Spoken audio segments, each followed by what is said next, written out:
Hello friends, नमस्कार। आप सभी को नमस्कार, सभी का वेलकम इस क्लास में। You all are welcome to this class. Live class में जितने स्टूडेंट्स ऑलरेडी ज्वाइन कर चुके हैं वो क्विकली कंफर्म कर देंगे आपका ऑडियो वीडियो एक्सेसिबल है। So all students in the live class who have already joined, please confirm quickly your audio video is accessible, it is okay, so that हम discussion को शुरू कर पाएं। तो चलिए शुरू करते हैं आज के टॉपिक को। आज का टॉपिक हमारा काफ़ी इम्पॉर्टेंट टॉपिक है जहाँ से लगातार क्वेश्चंस पूछे जाते हैं और ये हमारे जनरल बैंकिंग टॉपिक्स का पार्ट है which is based on RBI guidelines और गवर्नमेंट गाइडलाइंस और इंडियन लॉ। और ये सभी बैंकर्स के लिए in all scales and in all banks. So this session is quite important. तो चलें शुरू करते हैं माइनर को। सबसे पहले हम माइनर किसको कहेंगे? इंडिया के अंदर हम अगर बात करते हैं माइनर की तो माइनर किसको कहा जाएगा? इंडिया के अंदर हम फॉलो करते हैं मेजॉरिटी एक्ट को। According to majority act any person who is domicile in India, कोई भी पर्सन जो इंडिया में डोमिसाइल है, इंडिया में रहता है, तो उसको हम माइनर कहेंगे अगर एज उसकी लेस देन 18 ईयर्स है। और ये प्रोविजन कहाँ पे है? तो ये प्रोविजन है majority act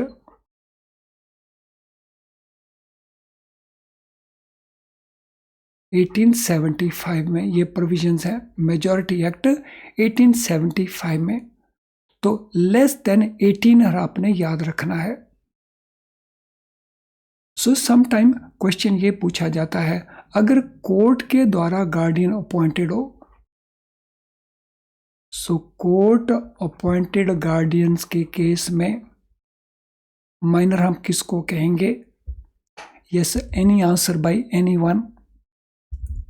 court appointed guardian के केस में किसको कहेंगे माइनर? तो किसी के पास कोई आंसर हो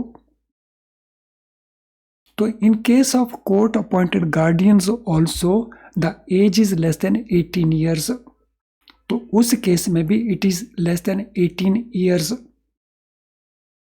तो दोनों ही केसेस में दिस इज द पिक्चर। तो समटाइम हम कैरी करते हैं एक इंप्रेशन कि कोर्ट अपॉइंटेड गार्डियन के केस में it is 21 years. No, it is not 21 years, it is less than 18 years. तो चलें अब हम इसके अगले पार्ट के ऊपर चलते हैं। ये पता चला गया हमें कि माइनर हम किसको कहते हैं। Now legal status of minor. Minor का लीगल स्टेटस क्या है? Minor is not competent to contract. Minor agreement नहीं कर सकता, माइनर कॉन्ट्रैक्ट नहीं कर सकता। तो this is disqualification under section 11 Indian contract act. तो section 11 of Indian contract act specifies that minor is not competent to contract. Section 11 में minor होता है इंसेन, होता है इंसॉल्वेंट, होता है। तो ये लोग they are not considered competent to enter into a contract. और यही सेक्शन कहता है कि अगर इनके साथ हम किसी कॉन्ट्रैक्ट में एंटर इनटू करेंगे तो उस कॉन्ट्रैक्ट का लीगल स्टेटस क्या होगा? Contract with A minor is void ab initio. Minor के साथ कोई भी कॉन्ट्रैक्ट होगा तो वो वाइड होगा एब इनिशियो। वाइड मीन्स जिसको कैंसिल किया जा सकता है, जो इलीगल है। एब initio means from the time it is signed, from the very beginning, जब उसको साइन किया गया था तभी से वो इलीगल है। और अगर वो इलीगल है तो माइनर के साथ अगर हम कोई कॉन्टैक्ट करते हैं तो उसके बेसिस के ऊपर सूट फाइलिंग की क्या पोजीशन होगी? क्या उस बेसिस के ऊपर सूट फाइल हो सकता है? नो, उसके बेसिस के ऊपर सूट फाइल नहीं हो सकता। Suit can not be filed on that basis. Why? Because it is void ab initio. तो आई होप यहां तक हर चीज अच्छे से क्लियर है। तो यहां पे आपके पास 4 क्वेश्चंस बन गए हैं। तो छोटा सा ये राइट अप है, तो यहां तक ही 4 क्वेश्चंस बन गए हैं। तो बहुत इंपॉर्टेंट टॉपिक है माइनर वाला, इसको बहुत अच्छे से कर लेना है। कंफ्यूजन काफ़ी रहते हैं स्टूडेंट्स के माइंड्स के अंदर। अब हम बात कर रहे हैं legal status of transaction with minor. अगर माइनर के साथ हम कुछ ट्रांजैक्शंस करते हैं तो उन ट्रांजैक्शंस का लीगल स्टेटस क्या होता है? Legal status of transactions with minor. सबसे पहली ट्रांजैक्शन इसमें हम किसको लेते हैं? सबसे पहले हम ट्रांजैक्शन लेते हैं एजेंट का ट्रांजैक्शन। एजेंट के ट्रांजैक्शन में हम 2 तरह की ट्रांजैक्शन को कवर करेंगे। अपॉइंटिंग एजेंट, एजेंट अपॉइंट करना, और दूसरा है बिकमिंग एजेंट, एजेंट बनना। तो दोनों में पोजीशन ऑल टुगेदर अलग है, तो दोनों को केयरफुली अंडरस्टैंड करेंगे। तो पहले हम बात करेंगे अपॉइंटमेंट की। Minors can not appoint agent. Minor किसी पर्सन को अपना एजेंट नहीं बना सकते, और एजेंट बनाने के लिए एक नॉर्मल पर्सन क्या करता है? पावर ऑफ अटॉर्नी प्रोवाइड करता है। तो दिस मीन्स जो माइनर है वो पावर ऑफ अटॉर्नी किसी की फेवर में नहीं दे सकता अपनी प्रॉपर्टी को लेकर के। वाई? बिकॉज सेक्शन 11 उसके ऊपर इंडियन कॉन्ट्रैक्ट का रिस्ट्रिक्शन लगाता है, he is not competent to contract. और एजेंट वही अपॉइंट कर सकते हैं who are competent to contract. तो ये हो गया अपॉइंटमेंट का पार्ट। और दूसरा becoming agent. Minor can be appointed agent, तो that mean minor can become agent.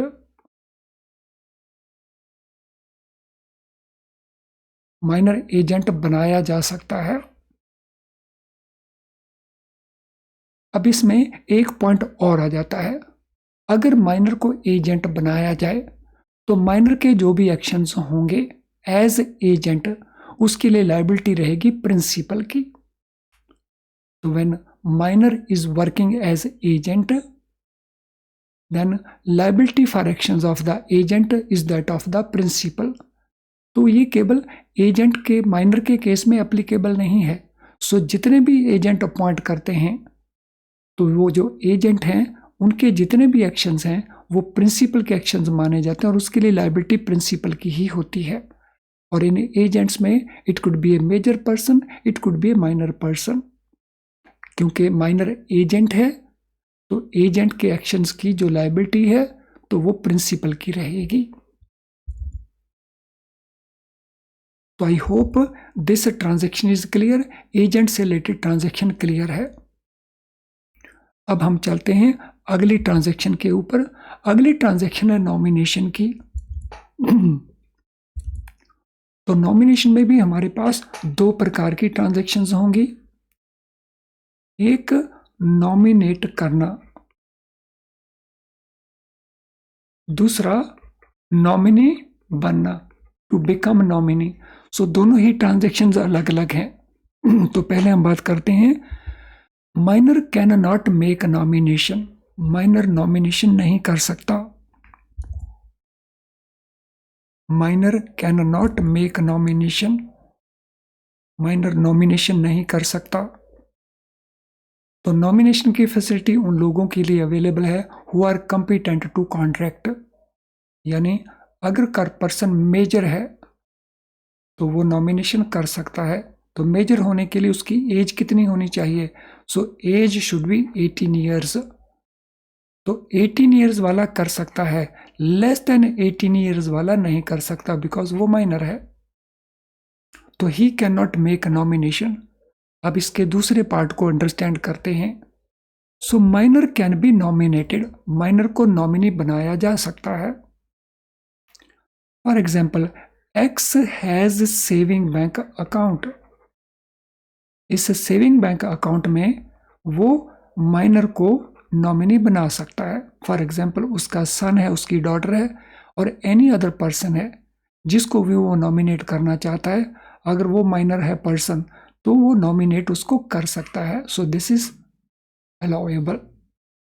लेकिन यहाँ पे एक कंडीशन फुलफिल करनी होती है नॉमिनेट करने वाले पर्सन को, यानी एक्स यहाँ पे एक कंडीशन को फुलफिल करेगा, एक फॉर्मेलिटी को पूरा करेगा। वो फॉर्मेलिटी क्या है?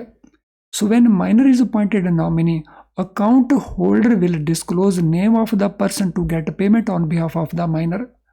माइनर के बिहाफ के ऊपर पेमेंट कौन रिसीव करेगा? अगर एक्स का डेथ होता है तो उस पर्सन का नाम भी बताना होगा।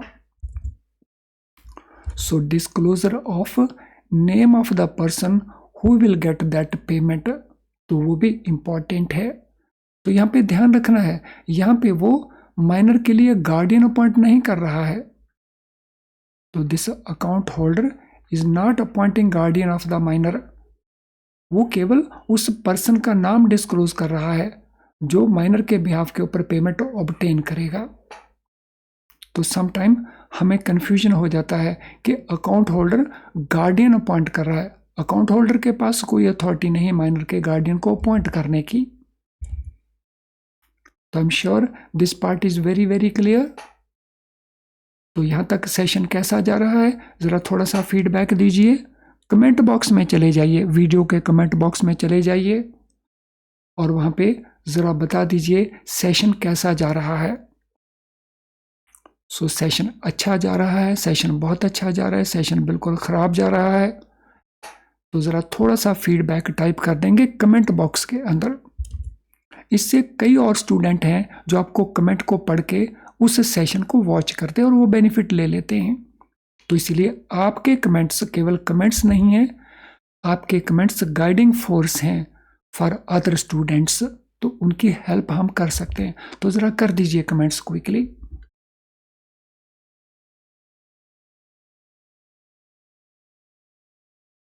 सो how do you find this session? चलिए अब अगली लीगल ट्रांजैक्शन के ऊपर चलते हैं। So what is next transaction? Next transaction है लोन की transaction, loan to a minor.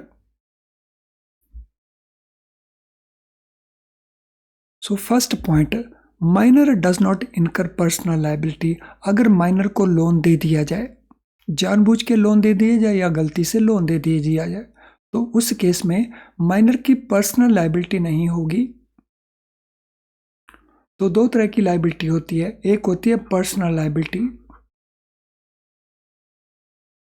और एक होती है प्रॉपर्टी की लायबिलिटी। सो माइनर की प्रॉपर्टी की लायबिलिटी, तो माइनर की पर्सनल लायबिलिटी नहीं होगी, यानी minor will not be forced, minor can not be forced to make the repayment of the loan, और loan is not recoverable from the minor because उसकी personal liability नहीं है। और यहीं पे उसकी प्रॉपर्टी की लायबिलिटी की पोजीशन क्या होगी, तो उसको भी ध्यान से अंडरस्टैंड कर लेते हैं। अगर माइनर को ये लोन दिया गया है for necessity of his life, उसकी लाइफ की कुछ नेसेसिटीज हैं, जैसे एजुकेशन उसकी नेसेसिटी है, अगर उसके लिए लोन दिया जाए तो जो उसकी प्रॉपर्टी है वो लायबल है फॉर रीपेमेंट ऑफ लोन। तो माइनर की प्रॉपर्टी लायबल है नेसेसिटीज ऑफ लाइफ के लिए, नॉट अदरवाइज। तो उस केस में हम प्रॉपर्टी से लोन को रिकवर करेंगे, लेकिन लोन पर्सनली माइनर से रिकवर नहीं हो सकता। तो इसी प्रकार से कई बार क्वेश्चन आ जाता है कि क्या गारंटर लायबल है? तो गारंटर, तो यस, गारंटर से लोन की रिकवरी हो सकती है अकॉर्डिंग टू लॉ, लेकिन प्रैक्टिस में हम कह देते हैं कि गारंटर से रिकवरी नहीं हो सकती because it is wide ab initio. तो गारंटी का जो कॉन्ट्रैक्ट है वो इंडिपेंडेंट कॉन्ट्रैक्ट है, तो लॉ में गारंटर इज लायबल। तो ये होगी हमारी लोन की ट्रांजैक्शन। अब हम अगली ट्रांजैक्शन को कवर करेंगे। अगली ट्रांजैक्शन क्या है? अगली ट्रांजैक्शन है रेटिफिकेशन की। सो रेटिफिकेशन होता है कन्फर्म करना, कॉन्ट्रैक्ट को कन्फर्म करना। सो उसको कहते हैं ratification. So minor cannot rectify any contact enters as a minor on becoming major. अगर माइनर में एक कॉन्टैक्ट किया, लेट अस से माइनर को हमने गलती से एजुकेशन लोन दे दिया और जब वो मेजर बनेगा, अगर हम उससे ये कंफर्मेशन लेते हैं कि भाई तुमने ये लोन लिया, तुम्हारी ये लायबिलिटी बनती है, तो लॉ क्या कहता है? लॉ कहता है ऑन बिकमिंग मेजर माइनर ये रेटिफिकेशन नहीं कर सकता है. So this ratification is not possible. तो on becoming major he can not ratify a contract entered into as minor. और अगर वो रेटिफाई कर भी देता है, still he does not become liable. Even if ratification is done, he is not liable. उसके बावजूद भी वो लायबल नहीं रहता. एक बात का ध्यान रखना है, प्रैक्टिकली आप क्या करते हैं उससे इसका सरोकार नहीं है. यहाँ पे हमने मार्क्स लेने हैं पेपर के अंदर, हमने मार्क्स लेने के पॉइंट ऑफ व्यू से ये आंसर्स प्रोवाइड करने हैं. No partnership. सो पार्टनरशिप की ट्रांजेक्शन में what is the status? Minor can not become partner. Minor को पार्टनर नहीं बनाया जा सकता, क्योंकि पार्टनर बनने के लिए what is the basic requirement? Partner बनने के लिए रिक्वायरमेंट है competence to be contract. So being competent to contract, यानी सेक्शन 11 उसको डिस्क्वालीफाई नहीं कर रहा हो इंडियन कॉन्ट्रैक्ट एक्ट का. वो कंपिटेंट होना चाहिए, only then he becomes partner. लेकिन माइनर क्योंकि कंपिटेंट नहीं है, so minor can not become partner. लेकिन उसको पार्टनरशिप के बेनिफिट दिए जा सकते हैं. So he can be admitted to avail benefits of the partnership. Partnership का बेनिफिट उसको दिया जा सकता है. अगर वो पार्टनरशिप में इन्वेस्टमेंट करता है तो उस इन्वेस्टमेंट से रिलेटेड बेनिफिट उसको दिए जा सकते हैं. So he can be admitted to avail benefits. और वो जब एडमिट किया जाएगा तो वो एग्जिस्टिंग पार्टनरशिप में एडमिट किया जाएगा और एग्जिस्टिंग पार्टनर्स की कंसेंट के साथ एडमिट किया जाएगा. सो पार्टनरशिप एग्जिस्टिंग होगी और पार्टनर्स की कंसेंट होगी. At the same time will he be treated as partner और नॉट? अगर उसको एडमिट कर लिया जाता है, will he be treated as a partner और नॉट? तो he will not be treated as a partner, तो उसको पार्टनर ट्रीट नहीं करेंगे. तो अगर उसको एडमिट किया जाता है तो still he will not be treated as a partner, तो उसको पार्टनर ट्रीट नहीं किया जाएगा. और इसी केस के अंदर अगर वो मेजर बन जाता है ड्यूरिंग दैट पीरियड, तो उस केस में स्टेटस क्या रहेगा? So on attaining majority if he does not disassociate he will be deemed to be a partner. Major होने के बाद अगर वो अपने आप को डिसएसोसिएट नहीं करता फ्रॉम द पार्टनरशिप, तो he will be treated to be a partner. उसको पार्टनर मान लिया जाएगा. तो ये डिसएसोसिएशन उसको करना होगा. So he has to disassociate himself by be giving a public notice. और डिसएसोसिएशन के लिए टाइम लिमिट कितना है? तो इस डिसएसोसिएशन के लिए टाइम लिमिट है 6 मंथ्स का. 6 मंथ्स कब से शुरू होते हैं? When he becomes major. Situation number 1. Situation number 2, when he comes to know that he has been partner, so his knowledge about being a partner, so whichever is later. तो 6 months उसको कब से मिलेंगे? उसके मेजर बनने के या उसको जानकारी के बाद, whichever is later. तो that period of 6 months he will be getting. तो उसमें वो अपने आप को डिसएसोसिएट कर सकता है. तो आई होप यहाँ तक हर चीज़ बहुत अच्छे से क्लियर हो चुकी होगी आपको.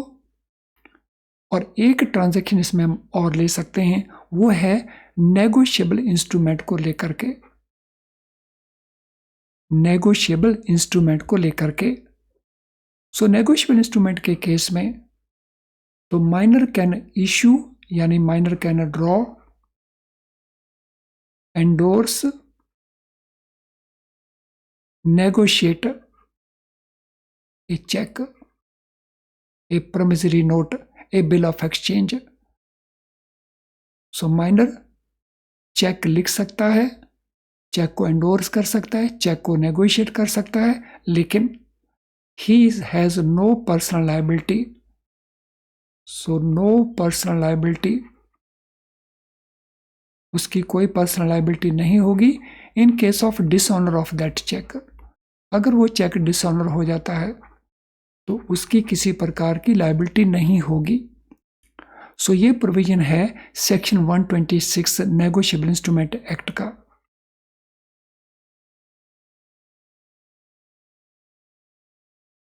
तो ये अलग अलग हमने ट्रांजैक्शंस देखी और उनमें माइनर का पोजीशन क्या है लीगल, तो वो हमने अंडरस्टैंड की। आई एम श्योर यहाँ तक हर चीज़ हमको अच्छे से बहुत क्लियर हो चुकी होगी। Everything will be very very clear so far. अब जितने हमारे क्वेश्चंस हैं यहाँ तक हम पहले उनको डिस्कस करते हैं।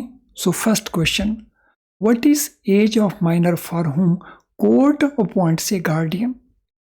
तो कोर्ट अपॉइंटेड गार्डियंस के केस में माइनर हम किसको कहेंगे, तो ये हमारे ऑप्शन आंसर्स हैं। So again it is less than 18 years. तो लेस देन 18 ईयर्स वाले पर्सन्स को जो इंडिया में डोमिसाइल हैं तो उनको हम माइनर्स कहते हैं। So less than 18 years. Minor is not competent to contract, hence any contract with minor is void ab initio. These provisions are according to which section of which act? Minor competent to contract नहीं है, ये हम जान चुके हैं। इसीलिए minor के साथ जो कॉन्ट्रैक्ट है वो वाइड एब इनिशियो है। लेकिन ये प्रोविजन कहाँ पे हैं, तो ये डिफरेंट सेक्शंस और एक्ट का नाम है। तो हमने बताना है सेक्शन का नंबर और एक्ट का नाम। एक्ट का नाम तो सभी में एक जैसा दिया है, इसलिए is not issue, only issue is relating to the section. तो कौन सा हमारा ऑप्शन बनेगा आंसर के तौर के ऊपर क्वेश्चन नंबर 2 के लिए। तो यहाँ पे ये सेक्शन है 11। So section 11 Indian contract act. चलिए तीसरे क्वेश्चन के ऊपर चलते हैं। M, 17-year-old, wants to give mandate in his self-operated saving bank account. So एक self-operated saving bank account है माइनर का जो 17 years का है, वो mandate देना चाहता है किसी पर्सन को, तो आप क्या रिएक्ट करेंगे। Minor can appoint agent, hence possible. Minor can not appoint agent, hence not possible. Parental consent is required, या mandate is automatically granted to the minors. तो माइनर्स को तो ऑटोमेटिकली ग्रांट हो जाती है मैंडेट। तो इनमें हमारा ऑप्शन आंसर क्या बनता है क्वेश्चन नंबर 3 के लिए।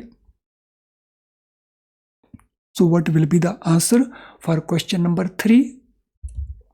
तो answer will be minor can not appoint agent, hence it is not possible. तो ऐसा पॉसिबल नहीं है। अगर माइनर हमारे पास इस प्रकार का रिक्वेस्ट लेके आता है तो we will not permit him, because he can not give a mandate, he is not competent to contract. If minor M is nominated as a nominee by Z, what is additional requirement for Z to do? अगर Z nominate करता है M को तो additional requirement क्या है जो Z को fulfil करनी है, तो there is no additional requirement. Need to name a person who is to obtain payment on behalf of minor. Z cannot nominate a minor, या Z must be blood relative of the minor। तो ये इनमें से कौन सी additional condition पूरी करनी होगी Z को। Question number 4। So what will be the answer for question number 4।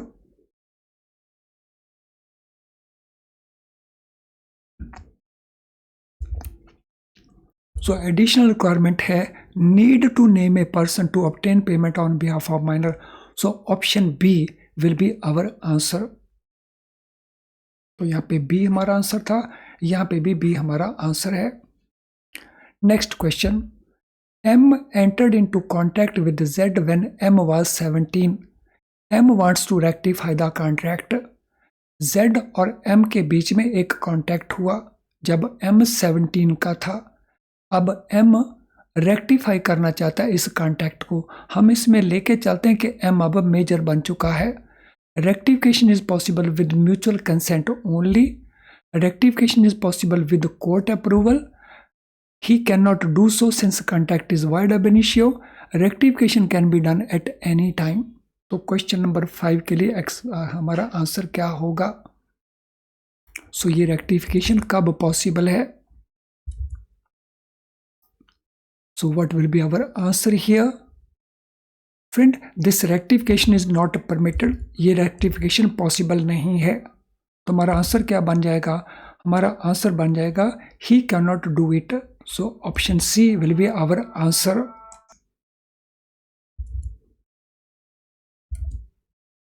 So our answer will be he cannot do so since contact is void ab initio. So option C हमारा answer बन जाएगा.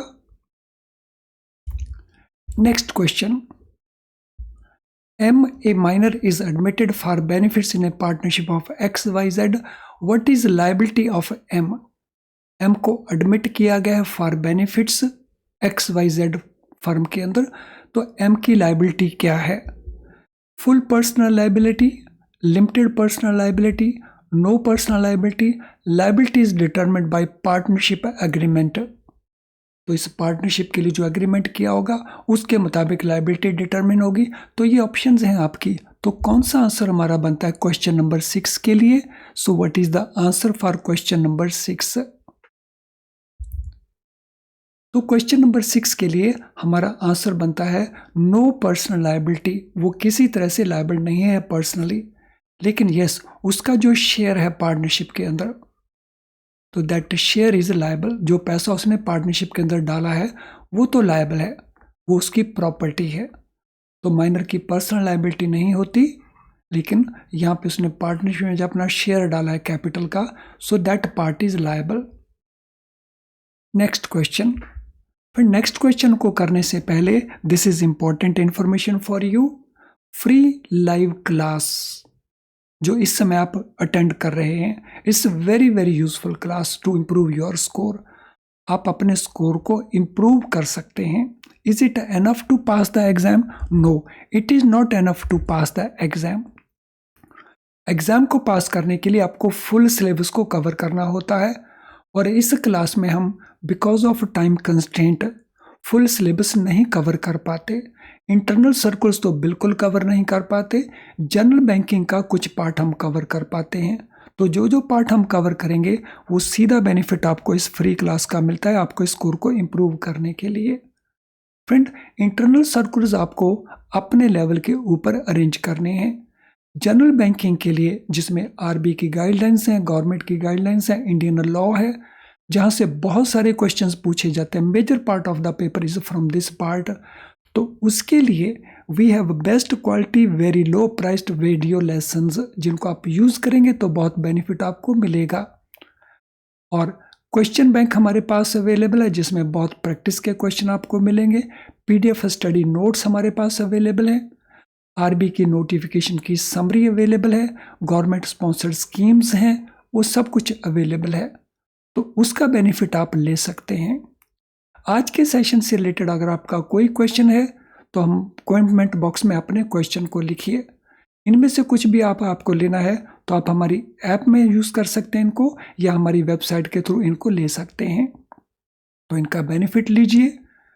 Friend, आज का session अगर आपको useful नहीं लगा तो डिसलाइक ज़रूर कर दें, लेकिन अगर यूज़फुल लगा है तो फिर लाइक ज़रूर करें और इसको शेयर कर दें, इसके लिंक को विद योर अदर स्टूडेंट्स. आपके फ्रेंड्स कोलीग्स के साथ इसको शेयर करेंगे तो उनको बेनिफिट मिल सकता है. और चैनल अगर आपने सब्सक्राइब नहीं किया अभी तक तो उसको ज़रूर सब्सक्राइब कर लें, वो भी बेल आइकन के साथ, so that you get our notifications on time. तो चलिए अब अगले क्वेश्चन के ऊपर चलते हैं. M, minor admitted for benefits in a partnership, obtains majority. What is maximum period during which he can disassociate from the partnership?